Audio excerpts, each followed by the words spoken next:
Today, we are going to talk about the undisputed world leader of the 20th century and the 21st century so far.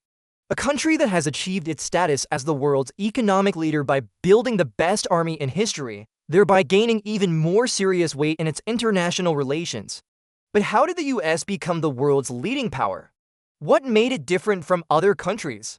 Will it be able to continue being the world's #1 power in the coming years? That is what we are going to discuss now. Let's get started. To understand the current power of the US, let's touch upon some up-to-date data that will blow your mind when you hear it. The GDP gross domestic product of California alone is greater than that of a power like the United Kingdom. And as of today, if it were an independent country, it would surpass even Japan to become the fourth largest economy in the world. US defense spending is higher than the combined total of the next 9 highest spending countries. Today, 96% of the population in the US, almost all of it, are internet users. 9 of the top 10 universities in the world, and 38 of the top 50, are located in the US. As of 2026, when I am writing this, 8 of the top 10 largest companies in the world by market capitalization are American, and the only ones to slip into this ranking are the Saudi state oil company Aramco and the Taiwanese semiconductor giant TSMC. The US is also the leader in the Nobel Prize rankings. With 432 awards, the next country with the most Nobel Prizes is the United Kingdom with 148 awards, and only these two and Germany, with 115 awards, have crossed the 100 mark. From this, we can understand the sheer scale of the hegemony the US currently holds in the world. Now let's take a look at where all this came from. Before the 13 colonies on the east coast of the country, which would later form the United States, gained their independence, these were relatively more developed, places where the Industrial Revolution had found its way. Situated in a geographical location that was not particularly fertile and lacked abundant wealth such as gold or various precious stones, the British colonists of the time were forced to fend for themselves and, above all, to trade with the outside world. In this way, the economy of that early US specialized and became stronger in the international market. However, the colonists had to share this profit by paying heavy taxes too. Their metropolis, London, the unrest stemming from the colonists feeling exploited by London and the metropolis not paying enough attention to its colonies in North America led the British colonists to want to gain their independence and thus establish their own order, which they achieved after the American Revolutionary War. The 13 colonies grew incredibly in 75 years.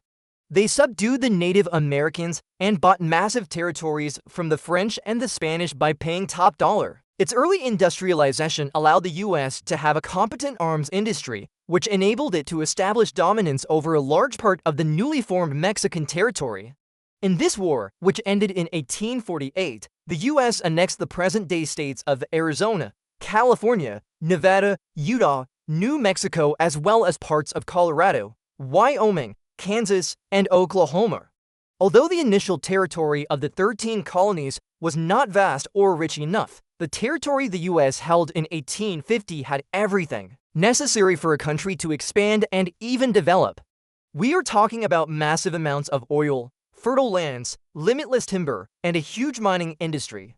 In fact, today the US ranks first in the production of coal, uranium, molybdenum, phosphates, magnesium, silver, gold, platinum, and aluminum, and is one of the main producers of iron, lead, zinc, mercury, and others.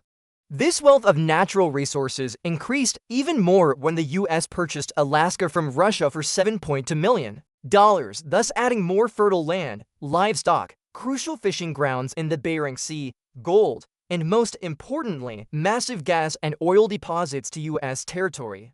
Thanks to all this, unlike the United Kingdom, the US never had to worry about colonies or controlling territories in other parts of the world with all their associated costs.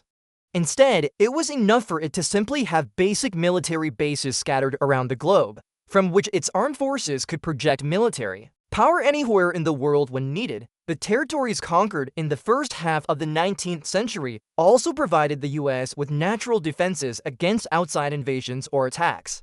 Unlike Germany, France, or the Soviet Union, the US did not have to worry seriously about its continental borders, apart from its initial disputes with Mexico, and this undoubtedly gave it a huge advantage. However, being a large country, being blessed with massive natural resources, and being relatively isolated from your enemies is no guarantee of anything. We have many examples like Brazil, Argentina, or India, so let's see what made the US so special.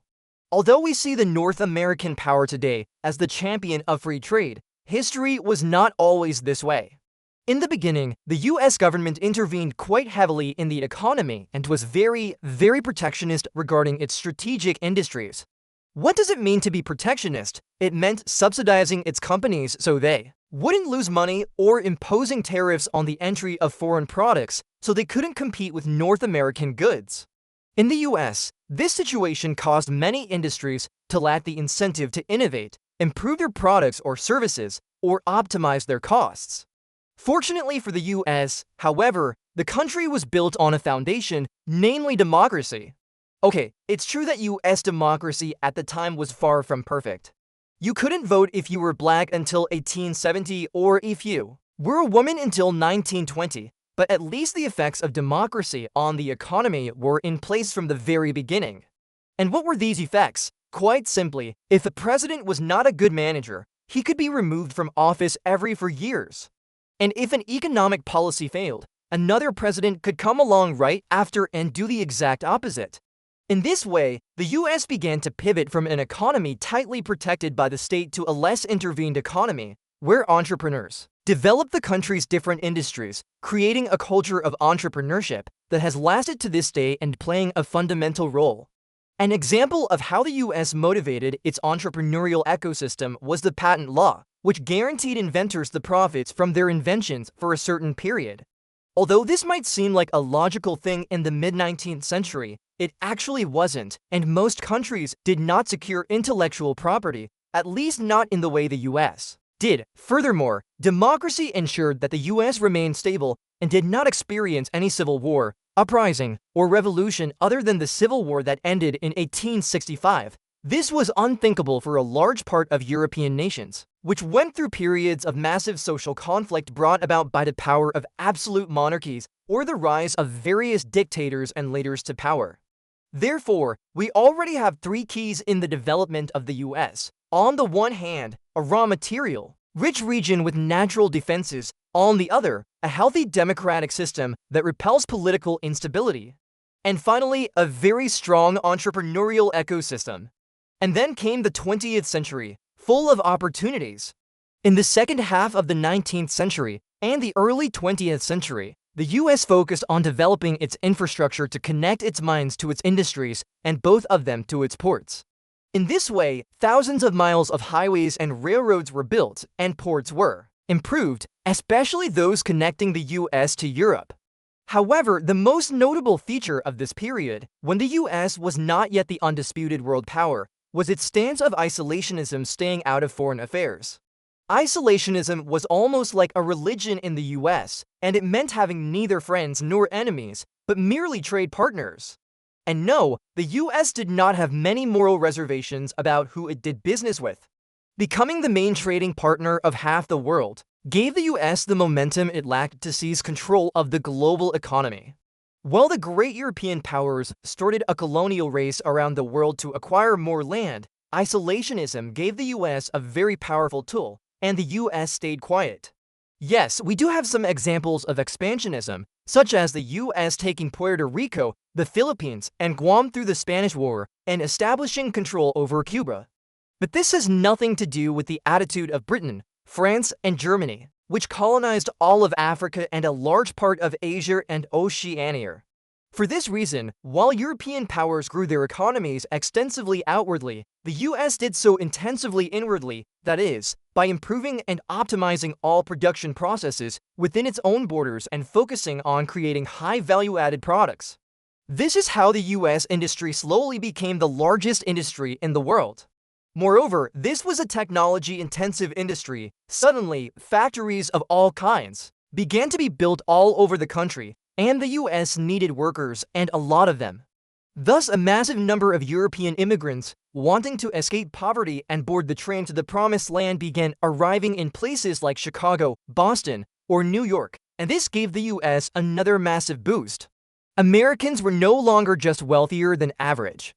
They were also numerous, and they were ready to leap to global power by building one of the greatest empires humanity has ever seen, whose rise was only interrupted by the Great Depression following the 1929 crash. A year before the start of World War II, the size of the US Army was about the same as Poland's. President Roosevelt did not even want to hear talk of war, and the American industry limited itself to spewing out military hardware to help the Allies, especially the Soviet Union. However, the Japanese attack on Pearl Harbor pulled the US fully into the war and changed history forever. Overnight, the US created a super army large enough to rival the Wehrmacht German army or the Red Army. During World War II, the US understood the importance of having global military supremacy, and it needed this superiority to be so massive that it not only provided the deterrence to guarantee its territorial integrity, but also the ability to influence any country according to its own interests. The world completely changed after World War II. The polarization of the world into blocs during the Cold War brought an ideological component to the development of the US for the first time. In Washington, they had to prove that capitalism was better than the communism of Moscow and Beijing. By then, the US already possessed those massive advantages one has when being a major world power. Of course, this was the dollar. The dollar became the reference currency in international markets, and because the dollar is the most demanded currency in the world, it has since given the US the ability to print more money than anyone else without causing too much inflation. During the Cold War, the American goods and services sector experienced its golden age. The homes of over 200 million Americans were filled with televisions, washing machines, and microwaves, and the American middle class began buying cars. The advent of airplanes stimulated the tourism industry, while the defense and aerospace industries benefited from the arms and space race between the US and the Soviet Union. In the early 70s, the US saw the Organization of the Petroleum Exporting Countries (OPEC) agree to raise global crude oil prices, causing a massive crisis all over the world. That was when US foreign policy changed. It stopped focusing so much on ideological issues and began focusing on economic ones, securing control in places where fossil fuel resources were located through alliances or military interventions.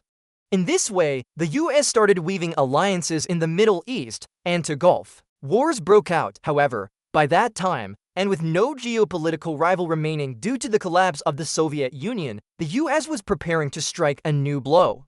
While all this incredible development was happening, the US was creating a spectacular university system by founding the best universities and research centers in the world. Meccas of knowledge like Harvard, Stanford, MIT, or Berkeley integrated perfectly with the private sector, and the US experienced a new revolution, namely, the knowledge revolution. Of course, while the US succeeded in bringing together the best universities in the world, it never managed to make this accessible to its entire population.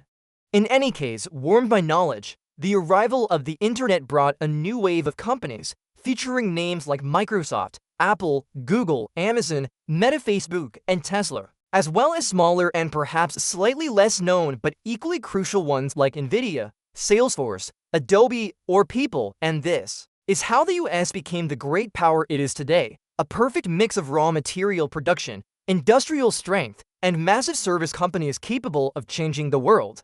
But now the real question is, will the US be able to maintain its dominant position in the world? We will see this in another video. If this gave you a new perspective, don't forget to like the video and subscribe. History speaks, those who listen win. Stay well.